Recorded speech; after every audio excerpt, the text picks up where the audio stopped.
Even though infantrymen have traditionally determined the outcome of wars, commanders have recognized that small, specially trained units of carefully selected individuals can effectively perform dangerous, behind-the-lines missions to secure intelligence, capture prisoners, and free hostages.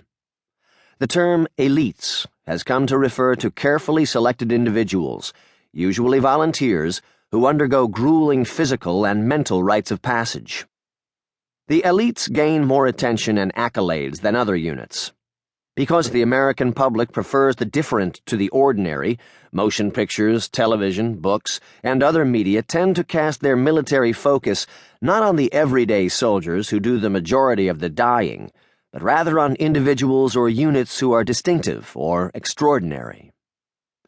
Members of many military organizations consider themselves elite even though they never experience the smell of gunpowder, the physical hardships of the battlefield, or the fear of death.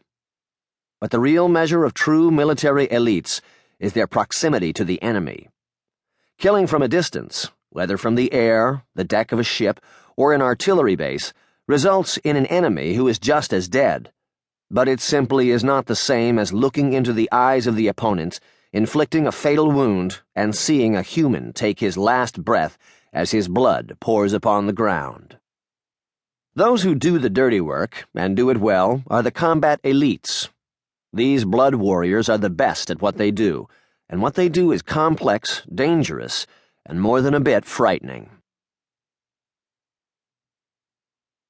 Since the dawn of warfare, commanders have assembled special men into special units to perform special missions. According to legend, English King Arthur surrounded himself with a few dozen carefully selected armed soldiers who became known as the Knights of the Round Table. In 539 BC, Cyrus the Great, while king of Persia, combined small units of archers and cavalry to defeat larger units armed with pikes and swords. By the time of his death 10 years later, Cyrus controlled much of the civilized world and ruled over history's first great empire. 2 centuries later, Alexander the Great of Macedonia conquered the Persian Empire. His elite Saracen units fought with pikes twice the length of ordinary spears and established the tradition for the next 1,500 years, whereby military elites were those employing innovations in weaponry.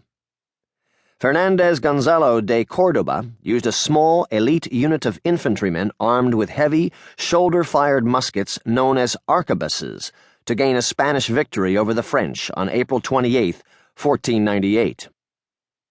Hernán Cortés, with fewer than 600 Spanish soldiers supported by 20 horses and 10 small cannon-like muskets, conquered an Aztec empire populated by more than 5 million people in 1519, giving Spain claim to all of Central America.